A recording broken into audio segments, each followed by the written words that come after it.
हम आपको सीधे लिए चलते हैं। प्रधानमंत्री के महबूबाबाद में एक चुनावी रैली को संबोधित कर रहे हैं। आइए सीधे रुख करते हैं। लेकिन केसीआर ने इस प्रदेश पर अंधविश्वास का ठप्पा लगा दिया। जनता के पैसे से बनाया सचिवालय उन्होंने अंधविश्वास के चलते बर्बाद कर दिया।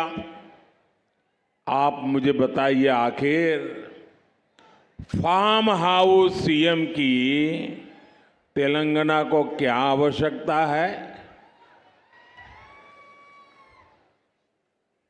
फार्म हाउस मुख्यमंत्री मन को अवसर मां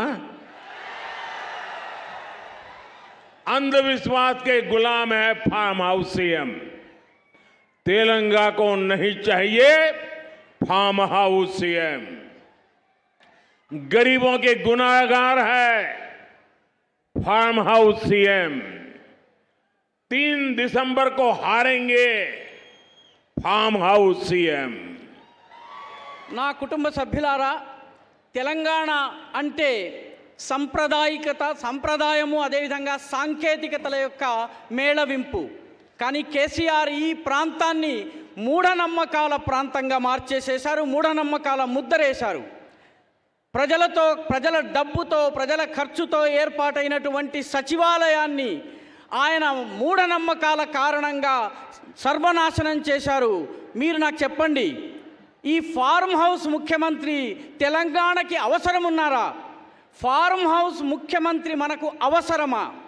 అంధవిశ్వాసాలకు బానిస ఈ ఫార్మ్ హౌస్ ముఖ్యమంత్రి. తెలంగాణకు అవసరం లేదు ఈ ఫార్మ్ హౌస్ ముఖ్యమంత్రి. పేదల పట్ల నేరం చేసిన వ్యక్తి ఈ ఫార్మ్ హౌస్ ముఖ్యమంత్రి. డిసెంబర్ 3వ తారీఖున ఓడిపోబోతున్నాడు ఈ ఫార్మ్ హౌస్ ముఖ్యమంత్రి. ना कुटुंब सभ्युलारा,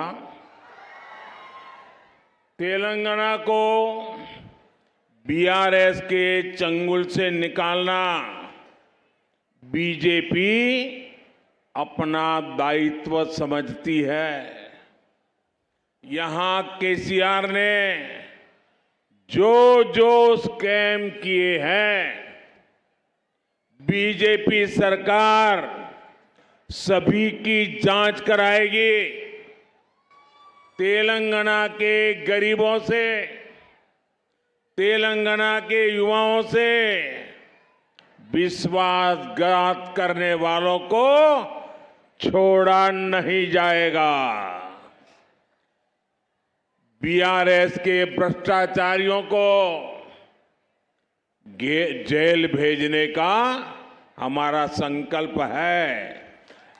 मैं बोलूंगा, आप मेरे साथ दोहराएंगे, आप लोग रिपीट करेंगे। आप मेरे बोलने के बाद बोलना, तेलंगाना बीजेपी सरकार। क्या बोलेंगे? जोर से बोलिए, क्या बोलेंगे? तेलंगाना बीजेपी सरकार। क्या बोलेंगे? ऐसे नहीं, सब पे सब बोलिए, तेलंगाना बीजेपी सरकार, तेलंगाना बीजेपी सरकार। अब मैं बोलता हूं, आपको बोलना है। बीआरएस के भ्रष्टाचारियों को जेल भेजेगा कौन? तेलंगाना बीजेपी सरकार। यहां के इरिगेशन स्कैम की जांच कराएगा कौन? तेलंगाना बीजेपी सरकार। 2 बेडरूम स्कैम की जांच कराएगा कौन? तेलंगाना बीजेपी सरकार। यहां के जमीन माफिया पर कार्रवाई करेगा कौन? तेलंगाना बीजेपी सरकार। यहां के एजुकेशन माफिया पर डंडा चलाएगा कौन? यहां के पेपर लीक माफिया को कौन जेल भेजेगा?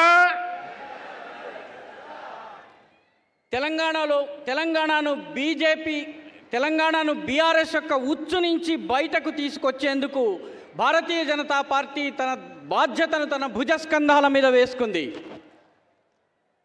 కేసీఆర్ ఏ కుంభకోణాలకు పాల్పడ్డాడో బీజేపీ ప్రభుత్వం వాటన్నిటిపైన దర్యాప్తు జరిపిస్తుంది. తెలంగాణలోని పేదల పట్ల, తెలంగాణలోని యువకుల పట్ల విశ్వాసఘాతం చేసిన కారణంగా, మోసం చేసిన కారణంగా ఆయనను వదిలేది లేదు. బీఆర్ఎస్లో ఉన్నటువంటి అవినీతి పరులను ఎవరు జైలుకు పంపిస్తారు? తెలంగాణలోని బీజేపీ సర్కారు. అదేవిధంగా అవినీతి పరులను జైలు పంపేదెవరు? తెలంగాణలోని బీజేపీ ప్రభుత్వము. ఇరిగేషన్ కుంభకోణాల్లోనూ దర్యాప్తు చేయించేదెవరు? తెలంగాణలో బీజేపీ ప్రభుత్వము. 2 బెడ్రూమ్ స్కామ్ దర్యాప్తు చేయించేదెవరు? తెలంగాణలోని బీజేపీ ప్రభుత్వము. ఇక్కడ ఉన్నటువంటి భూమాఫియా పైన చర్యలు తీసుకునేదెవరు? తెలంగాణలో బీజేపీ ప్రభుత్వము. ఇక్కడ ఉన్నటువంటి ఎడ్యుకేషన్ మాఫియా పైన లాఠీని ప్రయోగించేదెవరు? తెలంగాణ బీజేపీ ప్రభుత్వము. అదేవిధంగా పేపర్ లీక్ మాఫియాను జైలుకు పంపేదెవరు? తెలంగాణలో ఉన్నటువంటి బీజేపీ ప్రభుత్వం. ना कुटुंब सभ्युलारा, बीआरएस की कार के 4 पहिए और एक स्टीयरिंग कांग्रेस के पंजे से बिल्कुल अलग नहीं है। ये दोनों ही दल धर्म के आधार पर अपीजमेंट करते हैं, तुष्टीकरण करते हैं। इन दोनों ही पार्टियों ने करप्शन को बढ़ाया, इन दोनों ही पार्टियों ने परिवारवाद को बढ़ाया, इन दोनों ही पार्टियों के तुष्टीकरण को नई ऊंचाई पर पहुंचा दिया। ये दोनों पार्टियां जहां रही वहां कानून व्यवस्था चौपट हो गई। इन दोनों पार्टियों ने दलितों और बीसी समाज को धोखा दिया। साथियों, ये बीजेपी ही है जो सही मायने में आदिवासी समाज को, एसटी समाज को सशक्त कर रही है। बंजारा, गुमंतु और अर्ध गुमंतु समाज के लिए पहली बार वेलफेयर बोर्ड केंद्र की बीजेपी सरकार ने ही बनाया है। तो अभी आप ये सीधी तस्वीरें देख रहे थे तेलंगाना के महबूबाबाद से, जहां प्रधानमंत्री नरेंद्र मोदी एक चुनावी जनसभा को संबोधित कर रहे थे। आपको बता दें कि तेलंगाना में